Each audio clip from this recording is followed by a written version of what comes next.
What's up guys, welcome to the garage. Today we are talking about suspension. I've got this new suspension here. This is for the B chassis. It's the leaf spring stuff. There's a link in the description to this, and this should gives it a little bit of lift, but I'm hoping it'll give it a little bit more articulation as well. The stock truck is not too bad. You got a little bit of articulation there. It's just not that soft and not that, you know, it's sometimes can be a little bit stiff, so I'm hoping that this stuff may sort it out.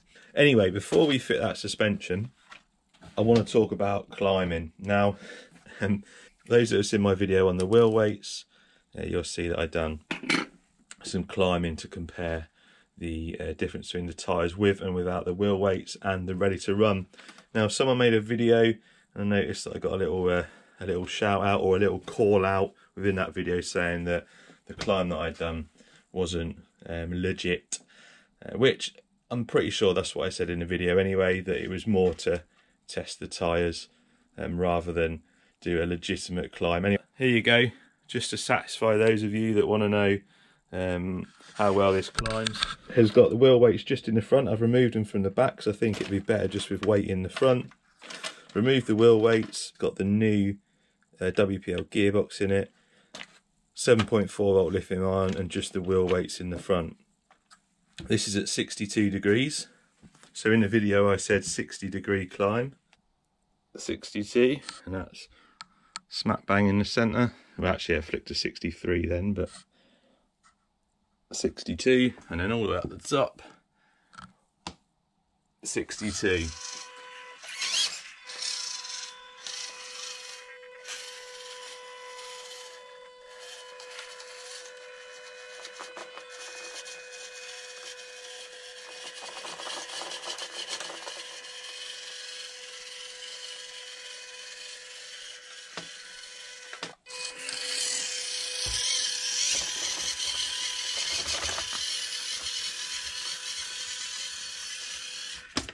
Easy.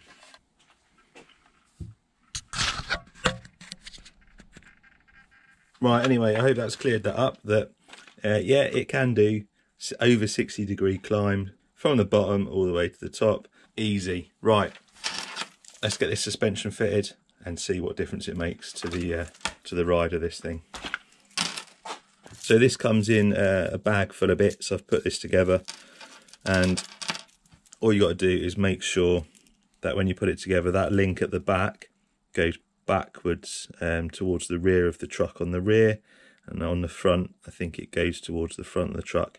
I'm going to double check, but I'm pretty sure on the rear it goes towards the rear, and on the front it goes towards the front. And there's a little catch, there's a little like notch on there, it stops it from going back on itself. Anyway, we'll get it fitted and we'll see how it looks.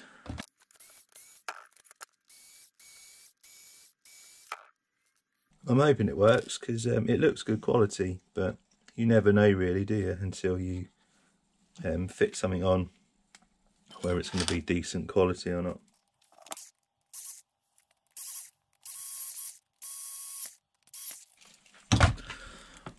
So both fitted on the rear, both sides fitted on the rear. Let's get the rear fitted and then we'll look at how it performs. So that's the back fitted, and as you can see, it does give it a bit of lift. You can see between the back and the front, that stance, because that's the new stuff on the back and the stock on the front. It does give it a little bit more travel as well. And look at the articulation. That's a nice bit. It's quite soft as well, but that's a nice bit of flex there. So far so good. The only downside I'd say is the drive shaft angle, but it's not the worst I've seen, but that's definitely fine. And when when you push it down, it does go. So far, it's got a thumbs up from me. Let's get the front on, and then we'll look at the truck. We'll look at the whole thing. Now, I have heard that the steering linkage can be a bit of a pain on the front. This has got the stock one, so we might be all right. So there we go. That's all the suspension fitted.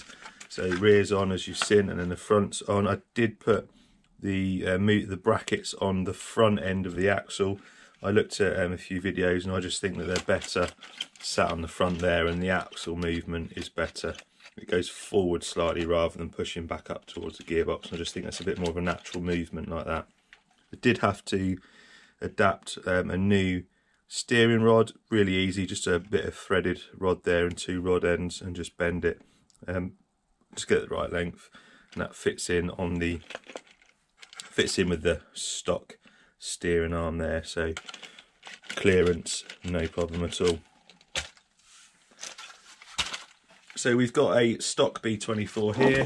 You'll see the height difference. You can get the chassis over the top of the stock B24, so a bit of lift, but the big difference comes in the actual movement in the suspension. So this is the stock one.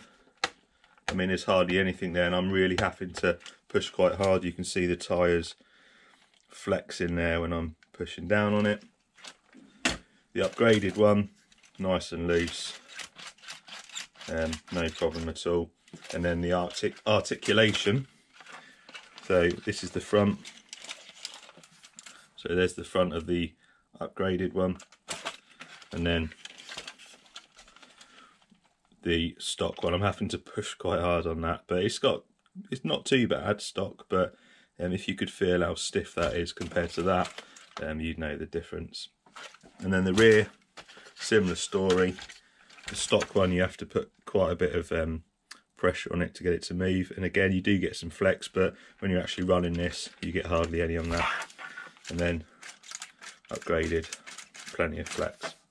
It's not going to be for everyone this, and the stock one you can modify it a bit to loosen it up, but if you want a nice quick, I mean I didn't find it too hard to fit them, if you want a nice quick mod that's going to give you a lot more suspension on your B24 or your B1, then definitely recommend these. So I got the stock one out. This is more powerful, it's got a more powerful 180 motor, but they're both running 7.4 lithium ions. I did put some weight on the back of both of them, because even with the beds on, they're not that heavy, so I did put a bit of weight over the back axle, and then I took them for a run. Because of the power this has got and the wheel speed, it didn't struggle too much. It just had a few issues with ground clearance, as you can see. But hopefully you can see on this video the difference in the movement on the suspension between the two. And I say there's only a bit of struggle from the stock suspension when I was going over like the ridge of that climb and over the rocks and stuff like that. But other than that, it's fine because of that extra power. And the purpose of this video is really just to show you how this suspension works. I do recommend this suspension. There's a link in the description. I think it's about $20 last time I looked. And like I've said, it's not going to be for everyone, but if you do want to add some upgrades to this to make it a little better, then yeah, definitely look at this. Now, it's been mentioned in other videos as well that these have been milled a little bit too wide, the brackets, so there is a gap. And I've seen some kits come with washers to shim them. My kit didn't come with washers to shim them, so I took the easy route and I just filed down where the gap is that they slot into on these plastic supports. Just file that down a bit and it pushes the bracket inwards a bit, and then it sits flush on the chassis. That was a quick way of doing it, but like I said, some kits do come with the washers. Anyway, I hope that helps some of you out on whether this suspension is any good or not. Got any questions, stick them in the comments as always. I do try and answer all of them. Well, cheers for watching, and I'll see you next time.